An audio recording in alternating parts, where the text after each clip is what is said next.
देखिए आज का हमारा जो अगला टॉपिक है, आज हम पढ़ने वाले हैं। ठीक है, आज हम पढ़ेंगे आधुनिक इतिहास। ठीक है, मॉडर्न हिस्ट्री के बारे में। ठीक है, आज हम पढ़ेंगे मॉडर्न हिस्ट्री के बारे में। ठीक है, मॉडर्न हिस्ट्री की अगर बात की जाए तो मॉडर्न हिस्ट्री में आपका क्या आता है। मॉडर्न हिस्ट्री में देखिए सबसे पहले आपका इसमें पढ़ेंगे हम भारत में यूरोपियों का आगमन। ठीक है, और उससे पहले मैं बता दूं आपको, ये जितने भी क्वेश्चन हैं इसमें यूपी ट्रिपल एससी के सभी एग्जाम में आए हुए क्वेश्चन हैं, चाहे वो आपका कोई सा भी हो, पेटी का हो या आपका वीडियो का हो या आपका लोअर सेकंड का हो या किसी का हो। ठीक है, तो पहला क्वेश्चन देखते हैं। वास्को डी गामा का मकबरा दफन स्थान भारत के निम्नलिखित में से किस स्थान पर है। ठीक है, तो किस स्थान पर है ये? कोची में। ठीक है, कोची केरल में। ठीक है, देखिए वास्को डिमा का मकबरा कहाँ है? भारत के कोची में स्थित है। और यह क्या था? पुर्तगाल का नाविक था जिसने 20 मई 1498 ईस्वी में भारत पर पश्चिमी तट पर कालीकट पर क्या गया? बंदरगाह पर पहुंचा था एवं यूरोप के बीच नए समुद्री मार्ग की खोज करी थी। ठीक है, किसने? वास्को डी गामा ने। ठीक है, देखिए अगला देखते हैं। वर्ष में ईस्ट इंडिया कंपनी के जहाज़ों ने सूरत के पास स्थित स्वाली एस्यूजरी ने पुर्तगाली को पराजित किया था। तो कब किया था? आपका 1612 में। ठीक है, देखिए स्वाली का युद्ध 1612 में हुआ था ईस्ट इंडिया कंपनी और पुर्तगाली सेना के बीच। ठीक है, स्वाली का युद्ध किसके बीच हुआ था? ईस्ट इंडिया कंपनी और पुर्तगाली सेना के बीच मध्य सूरत के पास स्थित स्वाली एस्यूजरी में हुआ था। इस युद्ध में पुर्तगाली सेना क्या हुई थी?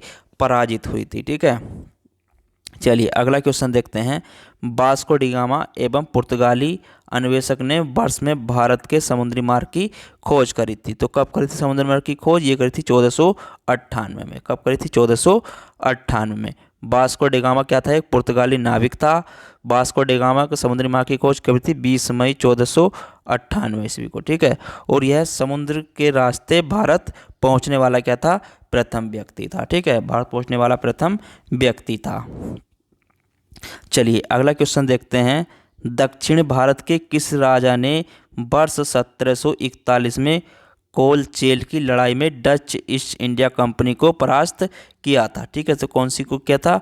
मार्तंड वर्मा को। ठीक है, देखिए अनेमिया त्रिवेंद्रम मार्तंड वर्मा तृणवे के राजा थे। उन्होंने 1741 में कोलचेल की लड़ाई डच ईस्ट इंडिया कंपनी को परास्त किया था। ठीक है, इन्होंने अपनी सेना को पश्चिमी देश की तर्ज पर प्रशिक्षित और आधुनिक हथियारों से सुसज्जित, शक्तिशाली और आधुनिक बनाया था। ठीक है, ये अपने राज्य में सामंती प्रभाव को खत्म करना चाहते थे। ठीक है, चलिए अगला क्वेश्चन जो आया है आपका, अंग्रेजों के खिलाफ भारतीय सैनिकों द्वारा पहले बड़े पैमाने पर विद्रोह कहाँ से हुआ था? ठीक है, तो ये हुआ था आपका बेलोर का विद्रोह। कब शुरू हुआ था?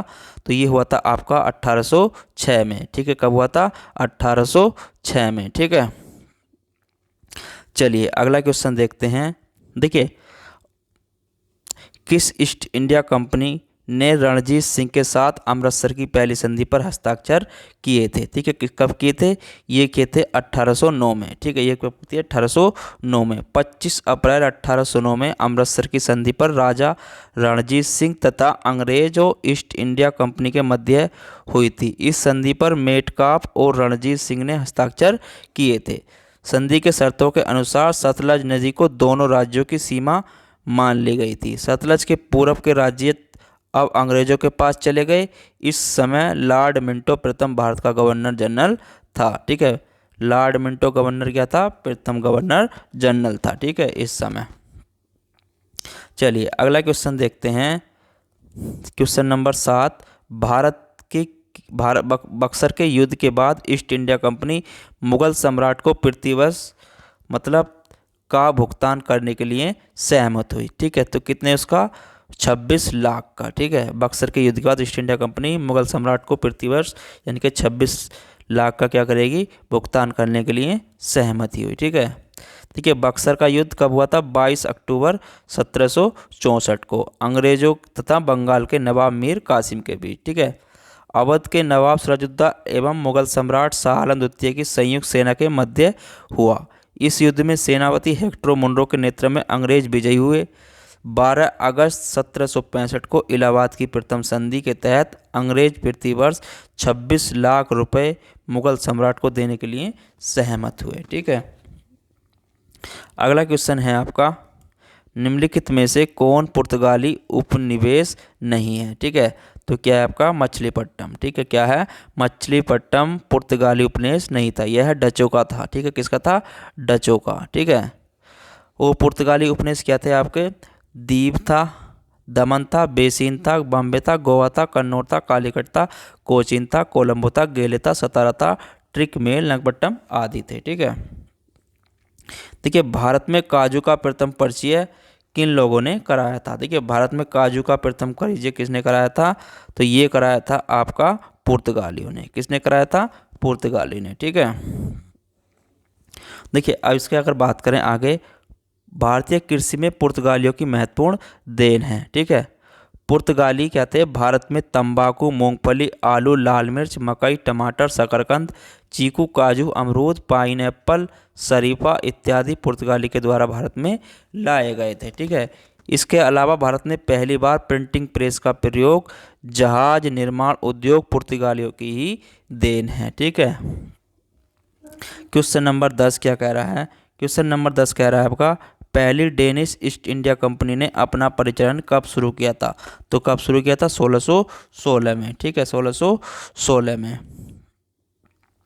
चलिए अगला क्वेश्चन आया है, देखिए इसका सॉल्यूशन नीचे दे रखा है और इसको आप पढ़ सकते हैं, केवल मैं आपको क्वेश्चन बता दूं, उसी आधार पर आप अपनी तैयारी करिए। ठीक है, 11वां बक्सर के युद्ध के बाद के नवाब इलाहाबाद और कड़ा को मुगल सम्राट को सौंप दिया गया, जो ब्रिटिश सैनिक के संरक्षण के अंतर्गत आया था। ठीक, कौन सा आया था, अवध। ठीक है, कौन सा आया था, अवध।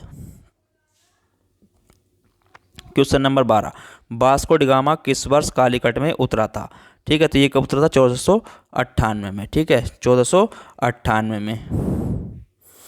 अगला आता है हमारा मराठा साम्राज्य से क्वेश्चन आए हैं, निम्नलिखित में से किस सेना की ताकत छापामार गुरिल्ला रणनीति थी, तो किसकी थी, ये मराठाओं की। ठीक है, किसकी थी, मराठाओं की। ठीक है,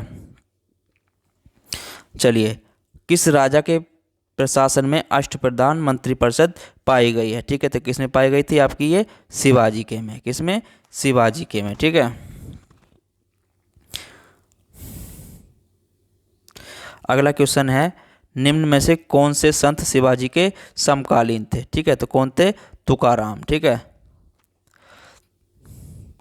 अगला क्वेश्चन आया है आपका, निम्नलिखित में से किसके शासनकाल में मुगलों और मराठों के बीच द्वंद्व प्रारंभ हुआ था। किसके बीच हुआ था, अंग्रेजों के बीच। ठीक है, किसके शासनकाल में, औरंगजेब के शासनकाल में मुगलों और मराठों के बीच द्वंद्व आरंभ हुआ था। ठीक है, चलिए अगला क्वेश्चन देखते हैं, रानी लक्ष्मीबाई का विवाह झांसी के निम्नलिखित में से किस राजा के साथ हुआ था। किसके साथ हुआ था, गंगाधर राव के साथ। ठीक है, अगला क्वेश्चन, क्वेश्चन नंबर 18, सिराजुद्दौला किस युद्ध में अंग्रेजों से पराजित हुआ था, तो किस युद्ध हुआ था, प्लासी के युद्ध में। किस में हुआ था, प्लासी के युद्ध में। ठीक है, अगला क्वेश्चन है, श्रीरंगपट्टनम का ऐतिहासिक शहर जिसे टीपू सुल्तान और उसके पिता हैदर अली की कब्रों का घर माना जाता है, वह निम्नलिखित में से किस शहर से लगभग 15 किलोमीटर का दूरी पर है, तो कहाँ पर है ये, मैसूर से। ठीक है, चलिए अगला क्वेश्चन, टीपू सुल्तान कहाँ का शासक था। टीपू सुल्तान कहाँ का था, मैसूर का शासक था। कहाँ का, मैसूर का। क्वेश्चन नंबर 21, ब्रिटिश शासन को भारत में उखाड़ फेंकने के लिए इनमें से किसने फ्रांसीसियों की मदद की थी, तो किसकी की थी, टीपू सुल्तान की। ठीक है, चलिए अगला क्वेश्चन देखते हैं, श्रीरंगपट्टनम की लड़ाई में अंग्रेजों ने किसे पराजित किया था, तो किसे किया था, टीपू सुल्तान को। ठीक है, चलिए अगला क्वेश्चन देखते हैं, क्वेश्चन नंबर 23, निम्नलिखित में से कौन अवध का प्रथम नवाब था। ठीक है, तो कौन था, शहादत खां। ठीक है, कौन था, शहादत खां। क्वेश्चन नंबर 24, इनमें से किस लड़ाई में अंग्रेजों ने बंगाल के नवाब सिराजुद्दौला का हराया था। ठीक है, तो कौन सी में हराया था, 1757 प्लासी की लड़ाई में। ठीक है, चलिए अगला क्वेश्चन है आपका 25, प्लासी का युद्ध कब लड़ा गया था। ठीक है, प्लासी के युद्ध की बात करें तो प्लासी का युद्ध 1757 में लड़ा गया था। ठीक है, क्वेश्चन नंबर 26। प्लासी की लड़ाई अंग्रेजों और किसके बीच लड़ी गई थी? ठीक है, किसके बीच लड़ी गई थी? सिराजुद्दौला के बीच, अंग्रेजों और सिराजुद्दौला के बीच। ठीक है। क्वेश्चन नंबर 27, डलहौजी ने भारत में ब्रिटिश साम्राज्य के लिए अवध क्यों कब्जे में लिया था? ठीक है, क्यों लिया था? राज्य में अव्यवस्था के माध्यम से। ठीक है। अगला क्वेश्चन है क्वेश्चन नंबर 28, ब्रिटिश ने निम्नलिखित में से किस भाषा को भारतीय समाज में प्रस्तुत करने की उत्सुकता दिखाई थी? कौन सी की? अंग्रेजी भाषा की। ठीक है। चलिए क्वेश्चन नंबर 29, निम्नलिखित में से किस अंग्रेजों द्वारा शुरू किए गए सबसे महत्वपूर्ण योगदानों में से एक माना जाता है? कौन सा माना जाता है? रेलवे। कौन सा माना जाता है? रेलवे। ठीक है।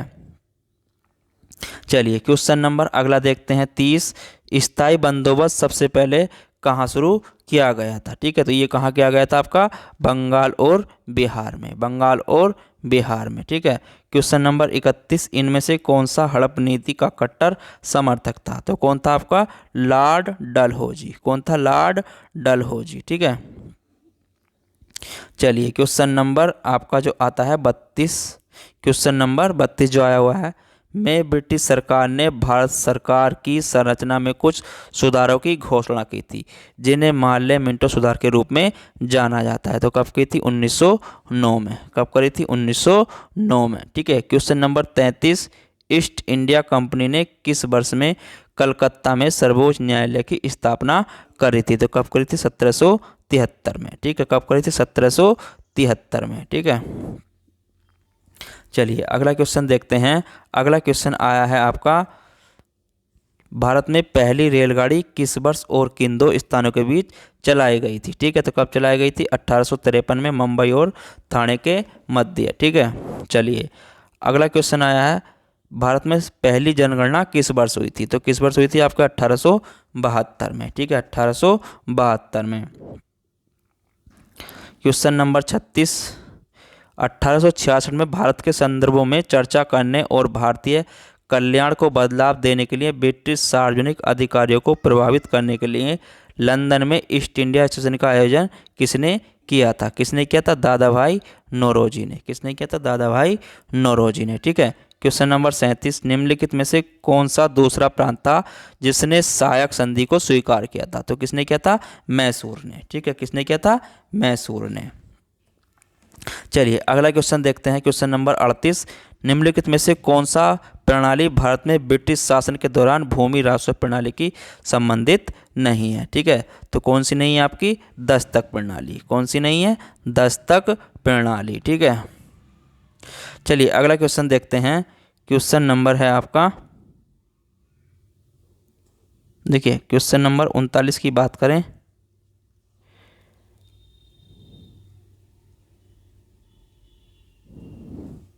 क्वेश्चन नंबर 39 क्या कह रहा है? ये कह रहा है, बम्बई अब छत्रपति शिवाजी महाराज टर्मिनल से ठाणे तक भारत में पहली यात्री ट्रेन किस वर्ष चलाई गई थी? तो किस वर्ष चलाई गई थी आपके? 1853 में। ठीक है।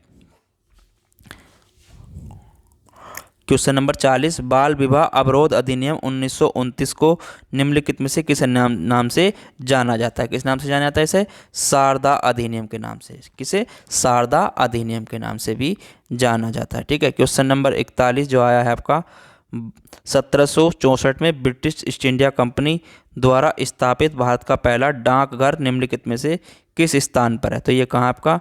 मुंबई। मुंबई में। ठीक है, कहाँ है? मुंबई में। ठीक है। चलिए अगला क्वेश्चन देखते हैं। अगला क्वेश्चन आया है 42वां, हिंदू विधवा पुनर्विवाह अधिनियम 1856, जिसे अधिनियम 1856 भी कहा जाता है, 26 जुलाई 1856 को लागू हुआ, जिसे लॉर्ड किसके द्वारा किया गया था? लॉर्ड कैनिंग के द्वारा लागू किया गया था। ठीक है। क्वेश्चन नंबर 43, 1891 में B.M. मालावारी के प्रयासों को तब फल मिला जब सहमति की उम्र अधिनियम को पारित किया गया, जिसके अनुसार वर्ष से कम की बालिका को विवाह पर प्रतिबंध लगा था। कितनी उम्र से? 12 वर्ष की कम उम्र से। ठीक है। क्वेश्चन नंबर 44, 1795 और 1804 के विनिमय अधिनियमों को घोषित किया गया था। कब घोषित किया गया था? कन्या हत्या के अवैध को, ठीक है, ओके, कन्या हत्या के अवैध को घोषित किया गया था, ठीक है। क्वेश्चन नंबर 45, हंटर आयोग ने किसके विकास पर अधिक बल दिया था? तो किसके विकास पर अधिक बल दिया था? प्राथमिक शिक्षा के विकास पर, ठीक है। क्वेश्चन नंबर 46, भारत में यातायात व्यवस्था ट्रैफिक सिस्टम की शुरुआत का श्रेय किसको जाता है? ठीक है, तो ये किसको जाता है? आपका ब्रिटिश शासक को, ठीक है, ब्रिटिश शासक को।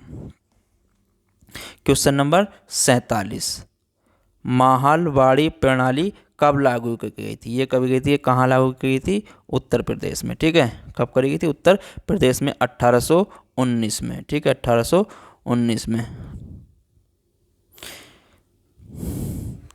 अगला क्वेश्चन है आपका, भूदान ग्रामदान आंदोलन किसके द्वारा शुरू किया गया था? तो किसके द्वारा शुरू किया गया था? ये विनोबा भावे के द्वारा शुरू किया गया था, ठीक है। क्वेश्चन नंबर 49, 1928 के बारदौली सत्याग्रह नेतृत्व किसने किया था? तो किसने किया था? आपका सरदार वल्लभ भाई पटेल ने। बारदौली सत्याग्रह का नेतृत्व किसने किया था? सरदार वल्लभ भाई पटेल ने, ठीक है। क्वेश्चन नंबर 50, निम्नलिखित में से कौन अवध के कृषक आंदोलन का नेता था? ठीक है, तो कृषक आंदोलन के नेता की बात करें तो ये था आपका, देखिए क्वेश्चन कहाँ गया आपका, ये था बाबा रामचंद। कौन था? बाबा रामचंद, ठीक है। क्वेश्चन नंबर 51, भूदान आंदोलन के प्रवर्तक किन्हें माना जाता है? तो किसे माना जाता है? विनोबा भावे को, ठीक है। चलिए अगला क्वेश्चन देखते हैं। क्वेश्चन नंबर 52, निम्नलिखित में से किन के द्वारा 1857 क्रांति की शुरुआत की गई थी? 1857 क्रांति सिपाहियों द्वारा, ठीक है। किसके द्वारा की गई थी? सिपाहियों द्वारा। क्वेश्चन नंबर 53, निम्नलिखित में से कौन सा 1857 के विद्रोह का परिणाम था? कौन सा था? ईस्ट इंडिया कंपनी की शक्तियों को ब्रिटिश क्राउन को में हस्तांतरित कर दिया गया था, ठीक है। चलिए अगला क्वेश्चन देखते हैं। क्वेश्चन नंबर 54, कानपुर में 1857 के विद्रोह का नेतृत्व किसने किया था? तो किसने किया था? नाना साहिब ने। किसने किया था? नाना साहिब ने, ठीक है। क्वेश्चन नंबर 55, मंगल पांडे विद्रोही हो गए। जब मंगल पांडे विद्रोही हो गए तब 34वें मूल इन्फेंट्री रेजिमेंट में एक सिपाही थे जो किस स्थान पर थे? तो किस स्थान पर थे आपके? वो बैरकपुर में, ठीक है। कहाँ थे? बैरकपुर में। क्वेश्चन नंबर 56, की रानी अविंताबाई लोधी ने अंग्रेजों के खिलाफ 4000 की सेना खड़ी की और नेतृत्व किया। उन्होंने उसके राज्य के प्रशासन को अधिकार में ले लिया था। कहाँ के? रामगढ़ के, ठीक है। रामगढ़ की रानी थी, ठीक है। कहाँ की थी? रामगढ़ की रानी थी अविंताबाई, ठीक है। क्वेश्चन नंबर 57, भारतीय स्वतंत्रता संग्राम के प्रथम 1857 के क्षेत्र में निम्नलिखित में से कथनों को पढ़ें और चुनें। इसे सिपाही विद्रोह, सिपाही म्यूटनी के नाम से भी जाना जाता है। यह जम्मू कश्मीर के उधमपुर जिले में शुरू किया गया था। यह दिल्ली, आगरा, कानपुर और लखनऊ में व्यापक रूप से फैला था, ठीक है। तो अगर इसकी बात करें, देखिए आपके इसे विद्रोही के नाम से भी जाना जाता है और यह जम्मू कश्मीर के उधमपुर जिले में शुरू हुआ था और यह दिल्ली, आगरा, कानपुर, लखनऊ व्यापक रूप से फैला था। तो ऑप्शन नंबर आपका मतलब ए और सी सही है, बी आपका गलत है, ठीक है। चलिए अगला क्वेश्चन देखते हैं। अगला क्वेश्चन क्या कह रहा है? 58, मेरठ छावनी 1857 के सैनिक विद्रोह की शुरुआत कब हुई थी? तो कब हुई थी आपकी? 10 मई 1857 को, ठीक है, 10 मई 1857 को। क्वेश्चन नंबर 59, निम्नलिखित में से किसने 1857 के विद्रोह को दबाने के लिए अंग्रेजों की सहायता प्रदान नहीं की थी? तो किसने नहीं की थी? अवध की बेगम हजरत महल ने, ठीक है, बेगम हजरत महल ने। 1857 के प्रथम स्वतंत्रता विद्रोह में भाग लेने वाले प्रसिद्ध महिला स्वतंत्रता सेनानी कौन थी? तो कौन सी आपकी? जी भीकाजी कामा, भीकाजी कामा, ठीक है। चलिए अगला क्वेश्चन देखते हैं। क्वेश्चन नंबर 61, 1857 के सिपाही विद्रोह में सिपाहियों को किस कंपनी द्वारा बनाए गए कारतूसों पर आपत्ति थी? तो किस पे थी? एनफील्ड, ठीक है, एनफील्ड के कारतूसों पर उन्हें आपत्ति थी, ठीक है। क्वेश्चन नंबर 62, निम्नलिखित में से किन्हें 1857 के सिपाही विद्रोह को विद्रोह नहीं कहा है? ठीक है, तो किसने नहीं कहा है? कार्ल मार्क्स ने। ठीक है, चलिए क्वेश्चन नंबर 63 देखते हैं। 1857 के विद्रोह के प्रसिद्ध नेताओं में से एक तात्या टोपे को अंग्रेजों ने 1859 में फांसी दी थी। तो कहाँ पर दी थी? शिवपुरी में। कहाँ पर दी थी? शिवपुरी में फांसी दी थी। ठीक है, सिपाही विद्रोह किस वर्ष हुआ था? ठीक है, सिपाही विद्रोह किस वर्ष हुआ था आपका? ये हुआ था 1857 में। ठीक है, किस वर्ष हुआ था? 1857 में। चलिए अगला क्वेश्चन देखते हैं। सर्वेंट्स ऑफ इंडिया सोसाइटी की स्थापना किसके द्वारा 1905 में कल्याणकारी कार्यों विभिन्न जातियों और धर्मों के भारतीयों को एकजुट करने के लिए, प्रशिक्षित करने के लिए की गई थी? तो किसके द्वारा करी गई थी? आपकी गोपाल कृष्ण गोखले के द्वारा। ठीक है, गोपाल कृष्ण द्वारा की गई थी। ठीक है, चलिए क्वेश्चन नंबर 66, निम्नलिखित में से किसने सबसे पहले धन की निकासी का सिद्धांत प्रतिपादित किया था? तो किसने किया था? ये आपका दादा भाई नौरोजी ने। किसने किया? दादा भाई नौरोजी ने। ठीक है, 67 वेदों की ओर लौटो या वेदों की ओर वापस जाओ का नारा किसने दिया था? ये दिया था दयानंद सरस्वती ने। किसने दिया? दयानंद सरस्वती ने। ठीक है, अगला क्वेश्चन देखते हैं। 1875 के अलीगढ़ आंदोलन में किसका नाम जोड़ा है? तो किसका नाम जोड़ा है? सर सैयद अहमद खान का। ठीक है, सर सैयद अहमद खान का। चलिए अगला क्वेश्चन देखते हैं। निम्न का मिलान करें। ठीक है, तो इसमें बताना है ब्रह्मा समाज, आपस में इसके सही जोड़े बताना। देखिए ब्रह्मा समाज का क्या होता है? राजा राम मोहन राय। ठीक है, तो ब्रह्मा समाज का क्या हो गया? राजा राम मोहन राय। ठीक है, और रामकृष्ण मिशन किसका था? स्वामी विवेकानंद का। और आर्य समाज दयानंद सरस्वती का। ठीक है, और सत्यशोधक समाज ज्योतिबा फूले का। ठीक है, सत्यशोधक समाज ज्योतिबा फूले का। ठीक है, तो ऑप्शन नंबर आपका इसमें सी सही होगा। ठीक है, चलिए अगला क्वेश्चन देखते हैं। क्वेश्चन नंबर 70, स्वामी दयानंद सरस्वती ने किस शहर में पहली बार 1875 में आर्य समाज की स्थापना करी थी? कहाँ पर करी थी? बम्बई में। ठीक है, कहाँ करी थी? बम्बई में। ठीक है, चलिए क्वेश्चन नंबर 75, अलीगढ़ मुस्लिम विश्वविद्यालय की स्थापना किसने करी थी? तो किसने करी थी? सर सैयद अहमद खान ने। ठीक है, चलिए अगला क्वेश्चन देखते हैं। 1828 में ब्रह्मा समाज की स्थापना निम्नलिखित में से किसके द्वारा करी गई थी? किसके द्वारा करी गई थी? राजा राम मोहन राय के द्वारा। ठीक है, क्वेश्चन 73, ब्रह्मा समाज की स्थापना किसने करी थी? तो किसने करी थी? राजा राम मोहन राय ने। ठीक है, क्वेश्चन 74, भारत में राजनीतिक सुधारों के लिए आंदोलन शुरू करने वाले भारतीय नेता कौन थे? तो ये थे राजा राम मोहन राय। ठीक है, आर्य समाज की स्थापना किसने करी थी? तो ये करी थी स्वामी दयानंद सरस्वती ने। किसने करी थी? स्वामी दयानंद सरस्वती ने। ठीक है, चलिए अगला क्वेश्चन देखते हैं। क्वेश्चन नंबर 76, रामकृष्ण मिशन का मुख्यालय कहाँ है? तो ये था बेलूर मठ में। ठीक है, 77 क्वेश्चन क्या कह रहा है आपका? 1815 में राम मोहन राय ने एक नई धार्मिक स्थापना की थी जिसे सभा कहा जाता था, जिसे बाद में ब्रह्मा समाज के नाम से भी जाना जाता। किसे? आत्मीय सभा। ठीक है, काय की करी थी? आत्मीय सभा कहा जाता था। ठीक है, चलिए अगला क्वेश्चन देखते हैं। अगला क्वेश्चन है आपका, स्वामी विवेकानंद द्वारा 1897 में रामकृष्ण मिशन की स्थापना करी गई थी। ठीक है, चलिए अगला क्वेश्चन देखते हैं। क्वेश्चन में विश्व धर्म संसद 1893 में स्वामी विवेकानंद ने हिंदू धर्म के बारे में विस्तार से बताया था। कहाँ पर? शिकागो में विश्व धर्म संसद में। ठीक है, चलिए क्वेश्चन नंबर अगला देखते हैं। 1805 में राजा राम मोहन राय ने के द्वारा स्थापित किस संगठन ने महिलाओं के खिलाफ नकारात्मक परंपराओं, पूर्वग्रह और प्रथाओं को हटाने का प्रयास किया था? ठीक है, तो कब किया था आपका? ये देखिए राजा राम मोहन राय ने 1800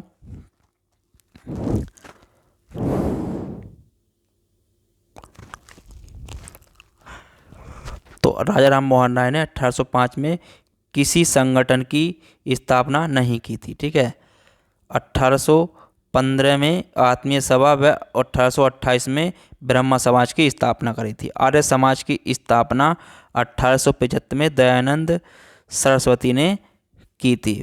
फ्रांतिकर सोसाइटी न्यूयॉर्क सिटी 1915 में स्थापित हुई थी तथा फ्रांसिस 14वीं शताब्दी में धर्म सुधार आंदोलन का एक हिस्सा था। ठीक है, तो इसमें आपका कोई सा भी ऑप्शन नहीं है। ठीक है, तो आज का ये हमारा टॉपिक यहीं पर समाप्त होता है। ठीक है, इसके देखिए इसका विस्तार से जो दिया हुआ है नीचे, ठीक है, पूरा आप इसको पढ़ सकते हैं। वीडियो को पॉज कर करके आप इसको पढ़ लीजिए। ठीक है, और इसकी पीडीएफ भी आपको मिल जाएगी। ठीक है, आप हमारे व्हाट्सएप पे हमें लिख के भेजिए। ठीक है, हम उसको आपको उसकी पीडीएफ भेज देंगे। ठीक है, चलिए फिर मिलते हैं अगले टॉपिक पर। जाते रहिए, धन्यवाद, और चैनल को लाइक शेयर सब्सक्राइब करते रहें।